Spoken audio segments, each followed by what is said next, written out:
नमस्कार दोस्तों, मैं विशाल रस्तोगी स्वागत करता हूं आपका एक बार फिर से वी एकेडमिक्स टीचिंग पर। इस वीडियो में हम पढ़ने वाले दिल्ली डीएलएड एंड डीपीएससी का जो हमारा एंट्रेंस एग्ज़ाम है सेशन 2024-26 का केमिस्ट्री का 4th chapter, first second third chapter में ऑलरेडी करा चुका हूं, तो उसकी वीडियो एक बार आप ज़रूर देखिएगा। तो चलिए आइए शुरू करते हैं अपना 4th चैप्टर, प्राकृतिक और कृत्रिम उर्वरक। ठीक है, तो हम बात करते पहले उर्वरक की। तो उर्वरक क्या होता है? उर्वरक ऐसे पदार्थ होते हैं जिनका उपयोग पौधों की वृद्धि को बढ़ाने के लिए मिट्टी में मिलाया जाता है। ऐसा पदार्थ जिसको मिट्टी में मिलाते हैं ताकि पौधों की जो गुणवत्ता है, उसकी जो उत्पादकता है, उसमें वृद्धि हो सके, तो ऐसे पदार्थों को हम उर्वरक कहते हैं। और ये जो उर्वरक होते हैं पौधों के लिए आवश्यक होते हैं, क्योंकि ये पौधों को पोषक तत्व प्रदान करते हैं। ये पौधों को क्या करते हैं? पोषक तत्व प्रदान करते हैं, जैसे नाइट्रोजन, फॉस्फोरस और पोटेशियम। ठीक है, अब हम बात करते हैं प्राकृतिक खाद जो होता है, वो उर्वरक खाद एक ही होता है। तो खाद है प्राकृतिक खाद और कृत्रिम खाद की। तो प्राकृतिक खाद में क्या होता है हमारा? प्राकृतिक खाद ऐसे पदार्थों से, जैविक पदार्थों से बना होता है जो कि प्राकृतिक रूप से सड़कर विघटित हो जाते हैं। ऐसा पदार्थ जो सड़ के विघटित हो जाते हैं, और जैविक पदार्थ, उन पदार्थों का यूज़ करके हम जो खाद बनाते हैं, जो उर्वरक बनाते हैं, उसे हम प्राकृतिक खाद कहते हैं।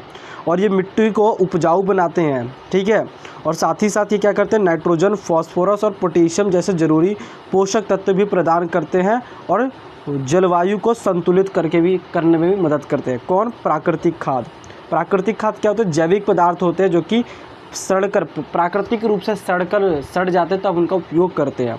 जैसे पत्तियाँ हो गई हमारी। ठीक है, अगर इसे बात करें कौन कौन सी चीज़ें शामिल होती है प्राकृतिक खाद में, तो एक तो हमारा गोबर होता है जो कि हमको पशुओं से प्राप्त होता है। तो पशुओं के गोबर, ठीक है, या मूत्र से बना बेहतरीन प्राकृतिक खाद होता है ये। ठीक है, गोबर खाद, जो कि इसमें सभी आवश्यक पोषक तत्व पाए जाते हैं और मिट्टी को जल साधारण क्षमता को बढ़ाने में मदद करता है। एक तो ये मिट्टी को पोषक तत्व प्रदान करता है, और साथ ही साथ ये जो जल है, वो मिट्टी है, उसको जल धारण करने की क्षमता को भी बढ़ाता है। ठीक है, कौन? हमारा गोबर खाद। अब हम दूसरा बात करते हैं कंपोस्ट।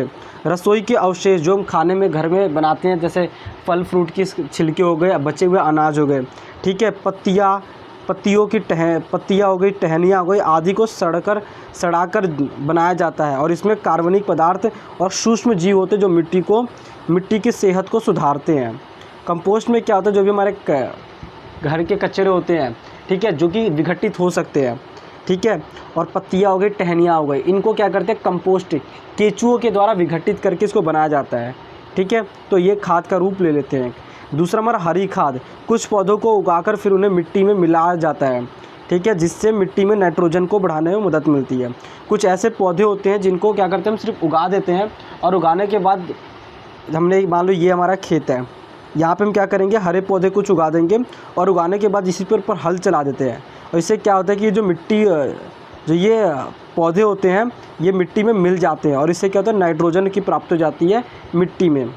ठीक है, और फिर पौधे, उसको फसल जो उगाते हैं, उससे मिट्टी से नाइट्रोजन प्राप्त होता है पौधों को। दूसरा हमारा मछली खाद। मछली के अवशेषों से बना एक उच्च नाइट्रोजन वाला खाद होता है, जो कि फूलों और फलों के पौधों के लिए बहुत अच्छा होता है।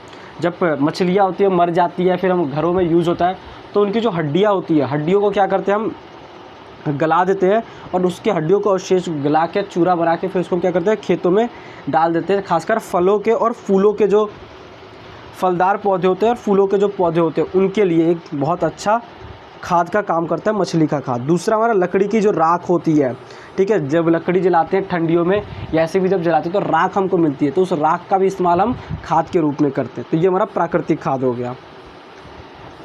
अब हम बात करते हैं कृत्रिम खाद की। कृत्रिम खाद, जिसे हम आर्टिफिशियल फर्टिलाइज़र, ठीक है, या संश्लेषित खाद भी कहते हैं। तो कृत्रिम खाद जो होता है रासायनिक यौगिकों से बनाया जाता है, और इसमें विशिष्ट पोषक तत्व अधिक मात्रा में पाए जाते हैं। ठीक है, ये जो कृत्रिम खाद होते हैं, इनको ना एक पोषक तत्वों को ध्यान में रख के बनाया जाता है। अगर मान लो पौधे के लिए पोटेशियम ज़्यादा चाहिए, तो ऐसा पोटेशियम वाला खाद बनाएंगे हम। ठीक है, अगर नाइट्रोजन ज़्यादा चाहिए तो हम नाइट्रोजन वाला खाद बनाते हैं। और ये कृत्रिम खाद होते हैं, ज़्यादा जल्दी असर करते हैं और पौधों को तेज़ी से बढ़ने में मदद करते हैं।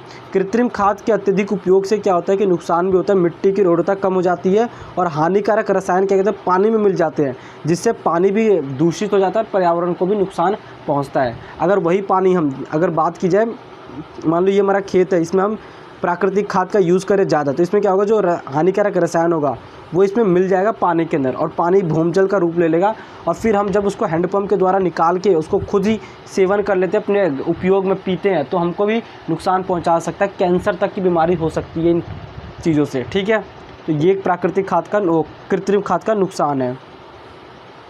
अब बात करें कृत्रिम खाद में कौन कौन से तत्व आते हैं, तो यूरिया आता है जो कि नाइट्रोजन का एक स्रोत होता है। यूरिया खाद का प्राकृतिक खाद का नाम है जिससे पौधों को नाइट्रोजन मिलता है। दूसरा हमारा DAP, di ammonium phosphate, di ammonium phosphate जो कि फॉस्फोरस और नाइट्रोजन का स्रोत होता है। तीसरा हमारा MOP, म्यूरेट ऑफ पोटाश, जो कि पोटेशियम का स्रोत है।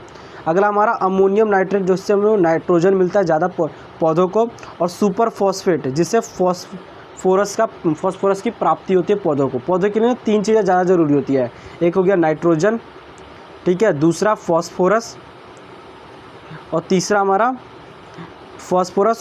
हमारा क्या था, पोटेशियम। ठीक है, ये 3 चीज़ें ज़्यादा चाहिए होती है पौधों को अपनी वृद्धि के लिए। तो ये हमारा जो था खाद के प्रकार, जो हमारा प्राकृतिक खाद हो गया और उसके कृत्रिम खाद। अब बात करते हैं हम प्राकृतिक खाद और कृत्रिम खाद के बीच अंतर क्या होता है। तो पोषक की मात्रा की अगर बात की जाए तो प्राकृतिक खाद में पोषक थोड़ा कम होता है, लेकिन कृत्रिम खाद में उर्वरक ज़्यादा होता है। रिलीज़ की दर, कौन जल्दी काम करता है, पोषक तत्व प्रदान करता है, तो प्राकृतिक उर्वरक थोड़ा धीमे काम करता है, जबकि कृत्रिम उर्वरक तेज़ काम करता है। लेकिन पर्यावरण को कौन कितना ज़्यादा प्रभाव डालता है, तो कम प्रभाव, नकारात्मक प्रभाव कम होता है प्राकृतिक खाद का, लेकिन कृत्रिम खाद का बहुत अधिक नकारात्मक प्रभाव होता है। लागत, महंगा कौन पड़ता है, कृत्रिम खाद थोड़ा कम महंगा पड़ता है, लेकिन कृत्रिम खाद कह रहा हूँ, सॉरी, प्राकृतिक खाद कम महंगा पड़ता है, जबकि जो हमारा कृत्रिम खाद है ये बहुत अधिक महंगा होता है। ठीक है, तो ये फ़र्क है इसमें। ठीक है, आई होप आपको समझ आया हो खाद वाला चैप्टर।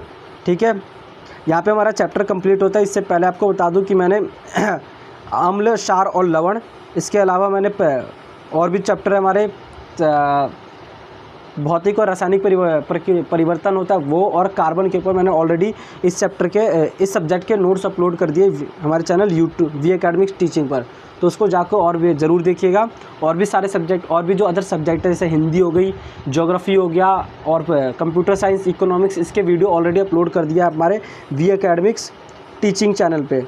ठीक है, तो इसको जाके आप ज़रूर देखिएगा अगर ये, और अपनी तैयारी ज़बरदस्त तरीके से कीजिए। बहुत कम टाइम है आपके पास तैयारी करने के लिए। वीडियो अगर आपको अच्छी लगी तो उसको लाइक कीजिए और शेयर कीजिएगा। मैं मिलूँगा आपसे अगले वीडियो में, तब तक के लिए जय हिंद, जय भारत।